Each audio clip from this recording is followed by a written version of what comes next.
Hey, thanks for stopping by my channel, Zombie Lover 1620. I want to wish you all a very happy New Year's, happy holidays, and hope you all had a wonderful Christmas. Thank you very much for all the support through 2017. It was very, very, very much appreciated.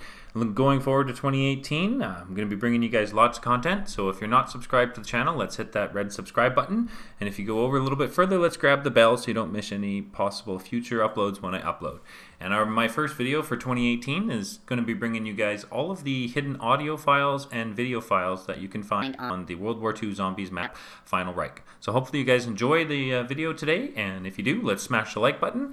And thanks so much for tuning in. Zombie Lover 1620 up. Enjoy. The Führer had asked for something exceptional from my staff. A soldier who does not rest, a soldier who does not fear, and a soldier who does not shy away from the shadow of death. I have found that soldier. Or perhaps it is better to say that I have birthed him. But I'm getting ahead of myself. I had begun to lose hope in our ability to find artifacts of significance. But then, divine providence, the discovery of a lifetime. The hilt to the legendary sword of the Holy Roman Emperor, Frederick Barbarossa, the embodiment of German nobility, German power. The Ahnenerbe was sent to reclaim the sword piece for Hitler's personal collection, and they could not move it. Not with chains, not with tractors, nothing. When the mountain will not come to... I brought everything to the mountain. My tools, my stuff, the foremost weapons expert in the Wehrmacht, Gruppenführer Heinz Richter. Little did we know that we were about to uncover something that would change our understanding of the world.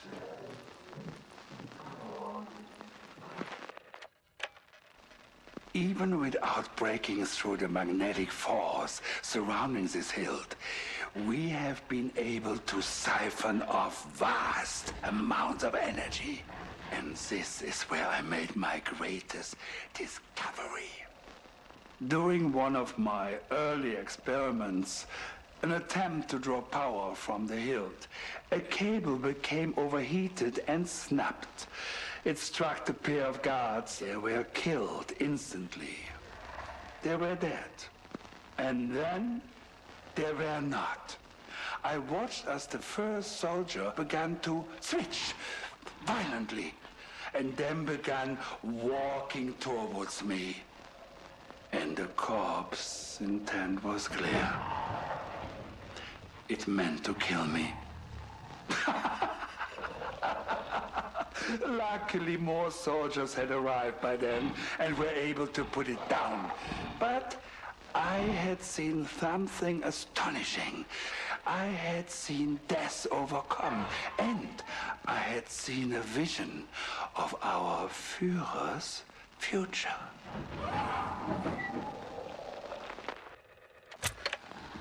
Geistkraft. The name I have given this new form of energy. It can be conducted through the human nervous systems, activating the most primitive parts of the human cerebellum. The Untoten are preserved by the same energy that drives them. There are machines now, muscles and bones, driven by the loyalty to their master. I have found that by triggering the pain receptors on these corpses, I can augment the soldier's strength and speed. As someone who has extensively studied the effects of pain, it was inspirational. I have found my purpose here. I am to bring pain to the world.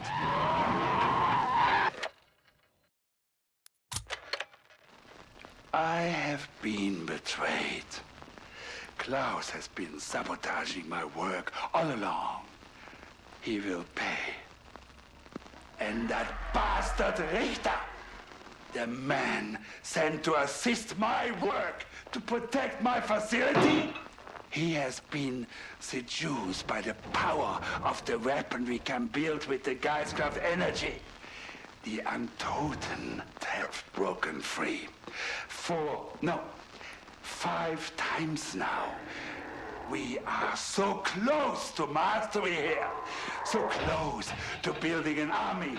And what happened when their tanks come into view? Their mighty war machines. I am building more than just rank and file soldiers. I am building something that will tear through the mightiest steel and knock their fortresses into dust. I have created the devil himself.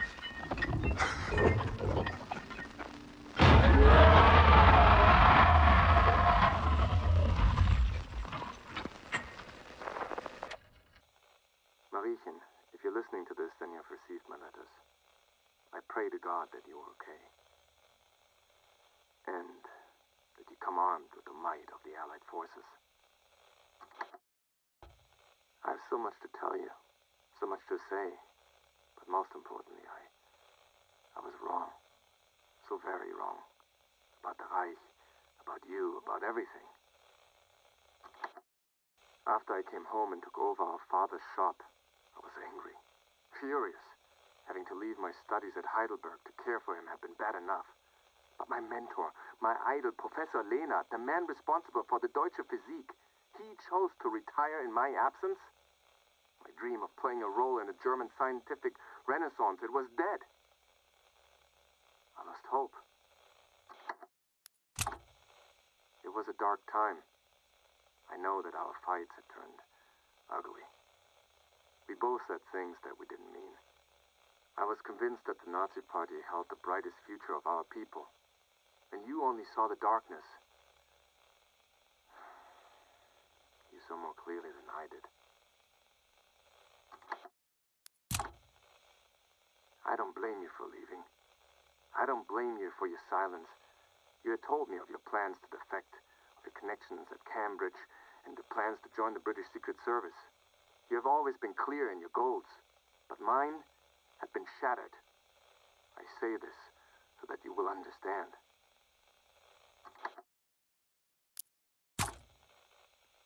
Mariechen, I wept when they found it. When the workers came in from the mine, talking about what they had discovered. This artifact of legend. This was why I was here. This was my purpose. To bring the Conqueror's mighty sword to our Führer. My life had meaning again. It was I who sent a message to the Nazis. My contact at the university put me in touch with Richard Darrer. From there, it was only a matter of days before the Ahnenerbe rolled in with a full battalion of troops. I took Dr. Straub down to the chapel myself, showed him the hilt to the Barbarossa sword. It was like touching a flame to gunpowder. Straub put Middelburg on lockdown, knowing our little village was the perfect cover. The townspeople were allowed to go about their lives, but they could not leave. Their mail was read, filtered, burned, or rewritten. Those who asked questions were shot. This is when I began to doubt my loyalties. The salt mines were converted into a laboratory. The sword piece, this hilt, would not budge from its resting place. The head of the troops, Gruppenführer Heinz Richter, would swear up and down the tunnels about this. It was all Dr. Straub could do to keep him from dynamiting the chapel into rubble. Those two, they were a bad combination. I presented myself to Dr. Straub with all of the zeal and the ambition I could muster. I knew that he would see how destiny had placed me at this right place, the right time. I presented him with my papers, some of the research I had done with Lehnert. He looked down his nose at me, said my work was amateur, poorly documented. But in the end, because I knew the area, he said I might be useful. Like a desperate fool, I was grateful for this. I thanked him.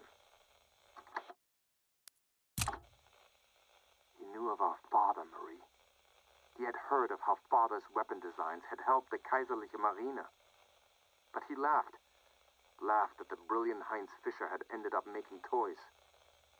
I did not care to tell him that Father had chosen to make toys as penitence, to bring joy where before his invention had brought only death. I should have listened to Father. I should have listened. They have done horrible things here. Monstrous things. Straub is more twisted than you can imagine, so driven to bring about the Final Reich that nothing else matters to him. He will stop at nothing, Marie. Straub was obsessed with the hilt, the strange physics rooting it to the mountain. Richter just wanted to make it into a weapon. From the very beginning, they were at odds. This conflict brought about the ruination of everything, but also my first glimpse of hope. You see, Straub's focus was so all-encompassing that he missed some critical information. Information that was literally all around him. The chapel was more than just a resting place for this piece of the Emperor's legendary sword. It was like Father always told us, Marie. Art tells a story, and in the carving and the statues surrounding the hilt, I uncovered a tale I had never expected. There is more to this than buried treasure.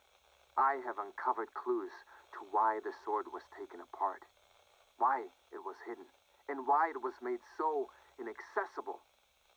There are forces at work here that have existed outside of history, hidden forces, a secret, darker than even Herr Himmler dares imagine.